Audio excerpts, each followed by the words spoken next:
I believe that if we are honest with ourselves, that the most fascinating problem in the world is, who am I? What do you mean? What do you feel when you say the word I myself? I don't think there can be any more fascinating preoccupation than that, because it's so mysterious, it's so elusive. Because what you are in your inmost being escapes your examination in rather the same way that you can't look directly into your own eyes without using a mirror, you can't bite your own teeth, and you can't touch the tip of this finger with the tip of this finger. And that's why there's always an element of profound mystery in the problem of who we are. This problem has fascinated me for many years, and I've made many inquiries, and there is a certain consensus about this, a certain agreement. When does the life of the Buddha actually start? Well, we might say sometime in the 5th century BCE, with his birth in the earthly body that would eventually attain enlightenment according to Buddhist tradition. But Buddhists have different assumptions about how the universe works, so the answer is not quite so simple as his birthday. In this video, we'll talk about the general Buddhist understanding of the Buddha, who he is, where he came from, and what he did, as well as what scholars believe about the Buddha as a historical figure. To start to understand who the Buddha is, let's start with the word itself, Buddha. Literally, the term Buddha comes from the Sanskrit root bud, which means to wake up. So the term Buddha literally means the awakened one. And so the term Buddha is a title, not a personal name. But why the awakened one? What is he waking up from? To answer that, let's turn to Buddhist cosmology, as depicted in this schematic representation of the universe known as a Bhava Chakra, or a wheel of life. There is the story of a young reporter at a train station who spots a Buddhist monk and decides to interview him. He asks the monk, "Sir, what would you say is the world's biggest problem? Is it global warming, world hunger, corruption?" The monk smiles and replies, "Let me ask you something first. Who are you?" "I'm a reporter," answers the young man. "No, that is your profession," says the monk. "Who are you?" "I'm John Smith," the reporter answers. "No, that is your name," says the monk. "Who are you?" "I'm a human being," the young man hesitates. "No, that is your species," says the monk. "Who are you?" This goes on for some time until finally the reporter gives in and says, all right, it appears I don't know who I am." Then the monk says to him, "This is the world's biggest problem."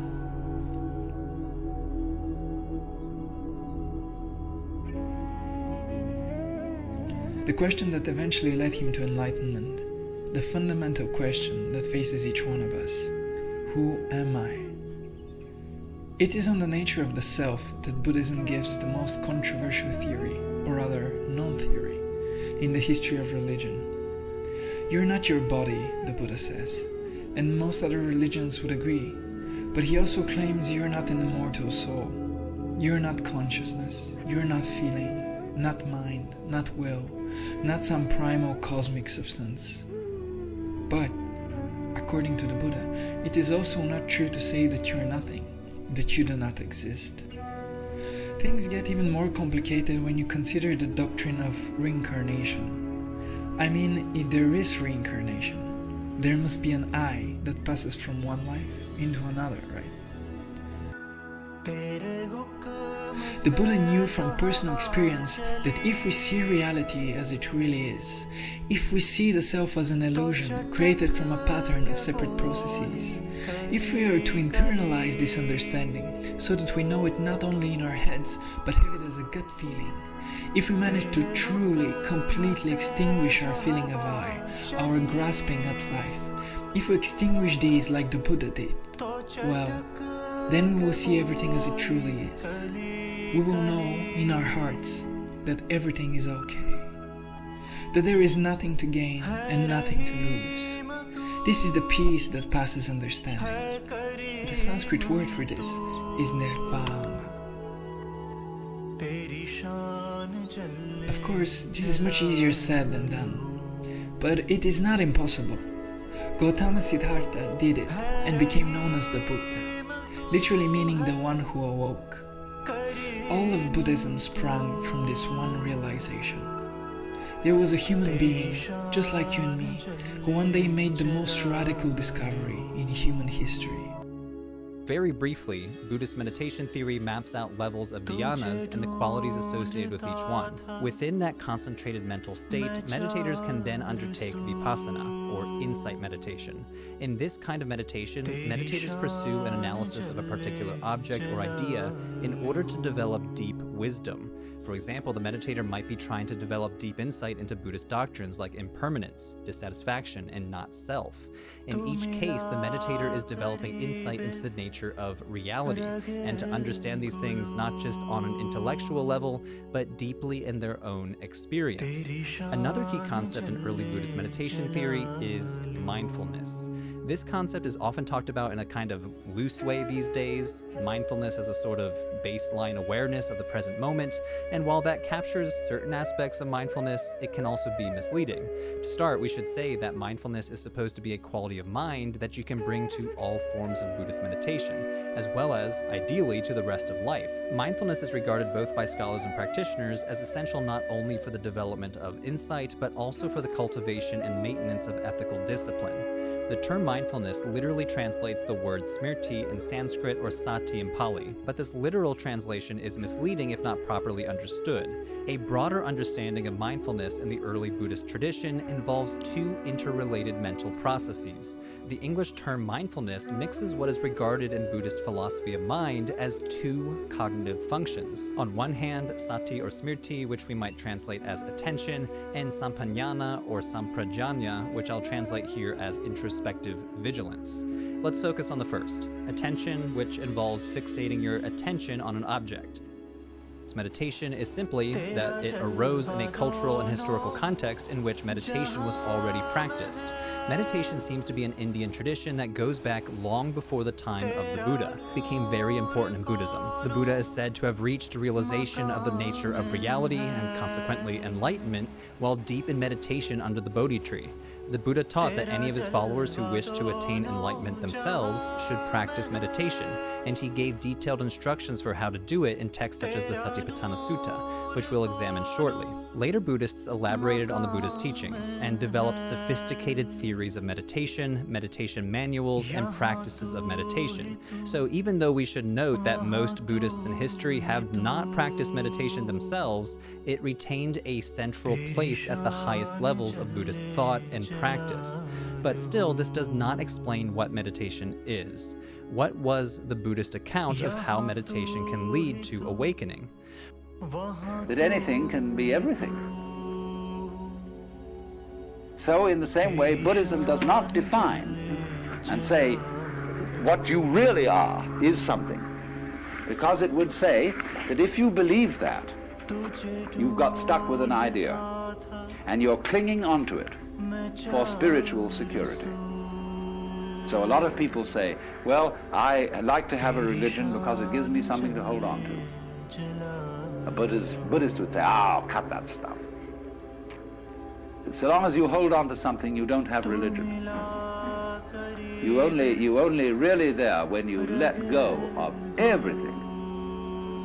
And you don't depend on any fixed idea, any belief for your sanity or happiness. So you would think Buddhism is very destructive because it breaks down, it doesn't believe in God, it doesn't believe in an immortal soul, it doesn't believe in, doesn't seek any solace in any idea of life after death. It absolutely faces the fact of the transiency of life. There's nothing you can hold on to, so man, let go. Because there's no one to hold on to anything anyway. So Buddhism is the discipline of doing that. But if you do that, you see, you discover something much better than anybody has who has a belief. Because you got the real thing. Only you can't say what it is. They say in Zen that if you're enlightened in Buddhism, you are like a dumb man who has had a wonderful dream. That is to say, when you've had a wonderful dream, you want to tell everybody what it is. But you can't, unless you're dumb. See, if you can't speak. So the real thing in Buddhism, which they call nirvana, which is a sort of equivalent to moksha, nirvana means blow out. Phew! You know, the sigh of relief. Because if you hold your breath, you lose it. If you hold on to yourself, you hold on to life, or breath is the spirit, you hold on to God, rock of ages cleft for me, let me cling on to you. It's all dead. Becomes just a rock, just an idol.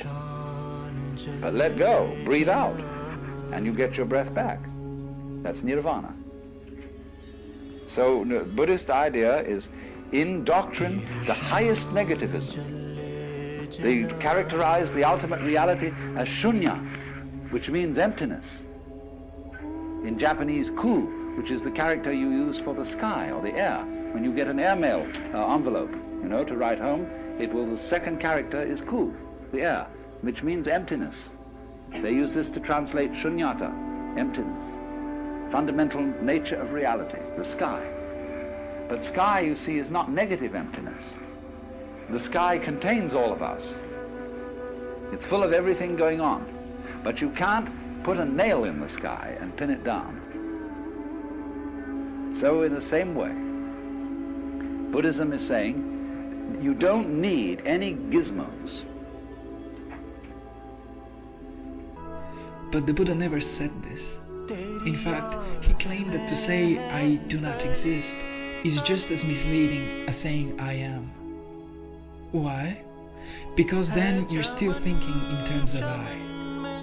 Anatta, which many people translate as the theory of no self, should more rightly be translated as the no theory of self. To understand this teaching means to completely transform your outlook on the world in a way that is difficult to describe in words. In fact, there is no reason to believe that a person who understands anatta can explain it to the rest of us who don't. Yet, whatever the Buddha realized when he meditated on his self, freed him from all suffering.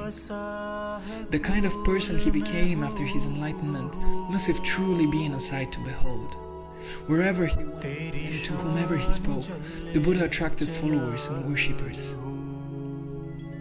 And whoever approached him, whoever wished to know what the root of all suffering is, the Buddha would guide them again and again to the same question. He would ask them, who